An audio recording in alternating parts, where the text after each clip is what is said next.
तू जल्दी से घर वापस आ जा। काफी समय हो गया है तुझे घर से बाहर रहते हुए। अब तो तेरी पढ़ाई भी पूरी हो गई है। मैं चाहती हूँ कि तू वापस आकर एक सुंदर सी अच्छी सी लड़की से शादी कर ले और अपना घर बसा ले। नताशा अपने बेटे रोहन से बात कर रही होती है। रोहन बचपन में ही पढ़ाई के लिए विदेश आ जाता है और कुछ ही दिनों में वो अपनी पढ़ाई पूरी करके वापस आ रहा होता है, जिसकी खुशी में नताशा उसके आने से पहले ही घर की अच्छे से साफ सफाई और उसका कमरा अच्छे से तैयार करवा देती है। देखो आरुषि, घर की साफ सफाई अच्छे से करना और मेरे बेटे रोहन के कमरे की सजावट तो तुम ही करना। मैं जानती हूँ तुम्हारी जितनी अच्छी साफ सफाई और सजावट कोई नहीं कर सकता। आप चिंता मत कीजिए, मैं घर की साफ सफाई कर दूंगी और रोहन जी के कमरे को भी अच्छे से सजा दूंगी। इतना कहकर आरुषि साफ सफाई में लग जाती है और रोहन के कमरे को भी अच्छे से सजा देती है। जिसके बाद आरुषि रसोई में खाना बना रही होती है। तभी दरवाजे पर कोई दस्तक देता है। अरे आरुषि, जरा देख तो सही कौन आया है दरवाजे पर। आरुषि तुरंत दरवाजा खोलती है।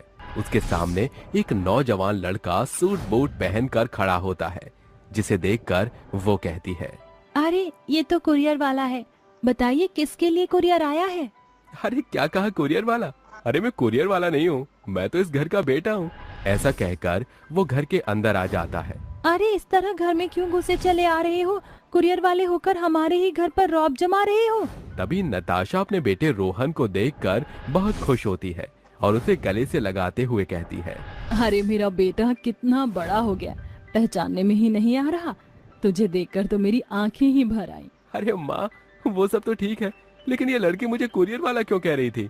ओहो, इसे छोड़िए, तो घर की नौकरानी है और अनपढ़ भी, इसे कुछ नहीं पता। ये सुनने के बाद आरुषि को बहुत बुरा लगता है। वहीं नताशा अपने बेटे को अपने कमरे में ले जाती है और उसके साथ ढेर सारी बातें करती है। वहीं दूसरी तरफ जब रोहन अपने घर में आरुषि को काम करते हुए देखता है तो आरुषि उसे बहुत पसंद आती है, क्योंकि आरुषि बहुत ही खूबसूरत थी। हर कोई उसकी खूबसूरती के पीछे पागल था, लेकिन नताशा उसके साथ नौकरानी से भी बहुत बुरा सलूक करती है। अरे आरुषि, ये क्या, तूने फिर से कांच के ग्लास तोड़े हैं? तुझे पता है कितने महंगे आते हैं। मुझे माफ कर दीजिए, गलती से हो गया। गलती से या फिर जानबूझकर? अरे तू तो चाहती नहीं कि इस घर में कोई अच्छी चीज रहे। चल अब जल्दी से ये कांच यहाँ से उठा ले, नहीं तो किसी के पैर में चुभ जाएगा। ऐसा कहकर नताशा वहां से चली जाती है, जिसके बाद आरुषि फर्श पर पड़े हुए कांच को हाथ से उठाने लगती है, जिसकी वजह से उसके हाथ में कांच लग जाता है और खून निकलने लगता है। ये सब रोहन देख लेता है और उसके पास आकर कहता है, अरे तुम पागल हो गई हो क्या? कोई कांच को हाथ से उठाता है? हाँ, कांच को कभी भी हाथ से नहीं उठाते। देखो तुम्हें चोट लग गई ना, अब उठो यहाँ से। रोहन आरुषि को कांच उठाने नहीं देता, जिसके बाद वो खुद कांच को उठाकर कूड़े में फेंक देता है। एक दिन रोहन आरुषि के कमरे के बाहर से गुजर रहा होता है। अरे ये तो आरुषि का कमरा है और इसके अंदर बिल्ली घुस गई। हाँ, अभी निकालता हूँ इस बिल्ली को। रोहन बिल्ली को निकालने के लिए आरुषि के कमरे में चला जाता है, जहाँ वो आरुषि के कमरे की हालत देखता है। अरे ये तो आरुषि का कमरा कम घर का स्टोर रूम ज्यादा लग रहा है। तभी रोहन की नजर एक तस्वीर पर पड़ती है, जिसमें आरुषि अपने माता पिता के साथ होती है। अरे ये क्या, ये तो पापा के बहुत खास दोस्त हैं। इसका मतलब आरुषि इनकी बेटी है। लेकिन फिर माँ आरुषि के साथ इतना बुरा बर्ताव क्यों करती हैं? उस दिन के बाद से रोहन को आरुषि और भी पसंद आने लगती है। एक दिन रोहन अपनी माँ के कमरे में जाकर उनसे कहता है, माँ, आरुषि तो पिताजी के खास दोस्त की बेटी है। आरुषि के माता पिता कहाँ गए और आप आरुषि से इस घर का काम क्यों करवाती हो? ये सुनते ही नताशा को कुछ समझ नहीं आता और वो घबराने लगती है। घबराहट में वो अपने बेटे से कहती है, अरे बेटा, ये तू क्या बात कर रहा है? मुझे नहीं पता कि ये लड़की धर्मेश भाई साहब की बेटी है। मुझे तो ये लड़की एक दिन सड़क पर मिली थी, जिसके बाद मैं इसे अपने घर ले आई और घर का काम करने के लिए रख लिया। ओके माँ, आपसे जो हुआ उसे भूल जाइए। आप जानती हो ना, आरुषि के माता पिता ने हमारी कितनी मदद की और मुझे विदेश भेजने में भी उनका ही हाथ था। आज जो भी मैं हूँ उन्हीं की बदौलत हूँ। अब से आरुषि इस घर में काम नहीं करेगी माँ। उस दिन के बाद से रोहन आरुषि को घर में काम नहीं करने देता। इस बात से नताशा को बहुत गुस्सा आता है और वो अकेले में मौका देखकर आरुषि को बहुत जली कटी सुनाती है।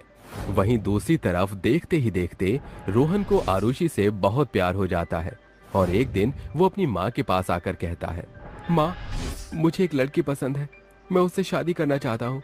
अरे ये तो बहुत अच्छी बात है बेटा। आखिर वो खुशनसीब कौन है जिसे मेरा बेटा पसंद करता है? जरा मुझे भी तो बता। रोहन आरुषि को नताशा के सामने लाकर खड़ा कर देता है और कहता है, माँ, यही है वो लड़की जिससे मैं बहुत प्यार करता हूँ। ये तू कैसी बातें कर रहा है? एक नौकरानी से तुझे प्यार हो गया? हर ये घर की नौकरानी है और नौकरानी ही रहेगी। माँ, ये इस घर की नौकरानी नहीं है, पहले ये घर की बेटी थी और आज से ये इस घर की बहू है। रोहन जिद करके आरुषि से शादी कर लेता है, लेकिन ये सब नताशा को बिल्कुल भी पसंद नहीं आता और वो हर रोज अपनी सहेलियों को बुलाकर आरुषि की बेइज्जती करती रहती। एक दिन नताशा की एक दोस्त कॉफी पी रही थी और वो जानबूझकर कॉफी का कप नीचे गिरा देती है। अहो, ये क्या? मुझसे तो ये कप नीचे ही गिर गया। सॉरी नताशा। अरे तुम क्यों सॉरी बोल रही हो? ये सब तो होता ही रहता है। चलो आरुषि, जल्दी से इसे साफ कर दो। आरुषि चुपचाप कप उठाकर जमीन साफ करने लगती है। तभी रीटा उसके हाथ पर अपना पैर रख देती है। उसी समय वहां रोहन आ जाता है और ये सब आरुषि के साथ होता हुआ देख लेता है। आरुषि, तुम्हें ये सब करने की कोई जरूरत नहीं है, चलो मेरे साथ। रोहन आरुषि का हाथ पकड़कर उसे अपने कमरे में ले जाता है। ये देखकर नताशा को बहुत गुस्सा आता है और वो अपनी सहेलियों को वापस उनके घर भेज देती है। ऐसे ही धीरे धीरे कुछ दिन बीत जाते हैं और एक दिन रोहन को अपना एक इम्पोर्टेंट कागज चाहिए होता है। अरे, माँ तो मंदिर गई है, अब मुझे मेरा इम्पोर्टेंट कागज कैसे मिलेगा? एक काम करता हूँ, माँ की अलमारी खोलकर खुद ही निकाल लेता हूँ। रोहन अपनी माँ की अलमारी खोलकर अपना कागज ढूंढने लगता है। देखते ही देखते उसके हाथ एक ऐसा कागज लगता है जिसे देखकर वो बहुत हैरान रह जाता है। अरे, ये क्या? ये तो प्रॉपर्टी के पेपर है, लेकिन ये प्रॉपर्टी के पेपर तो पापा के दोस्त यानी आरुषि के पिता के हैं और इसकी पूरी वसीयत आरुषि के नाम है। यानी कि जिस मकान में हम लोग रहते हैं, ये मकान आरुषि का है। ये देखते ही वो बहुत अचंभित रह जाता है, जिसके बाद वो अपनी माँ के आने का इंतजार करता है और अपनी माँ के आते ही उनसे पूछता है, माँ, मुझे पूरी सच्चाई बताओ, मैं सब कुछ जानना चाहता हूँ। आखिर आरुषि के माता पिता कहाँ हैं? उनके साथ क्या हुआ? नताशा की सच्चाई रोहन के सामने आ ही जाती है, जिसके बाद वो रोहन को बताती है, ये घर तुम्हारे पिताजी के दोस्त का ही है और आरुषि इस वसीयत की इकलौती वारिस है।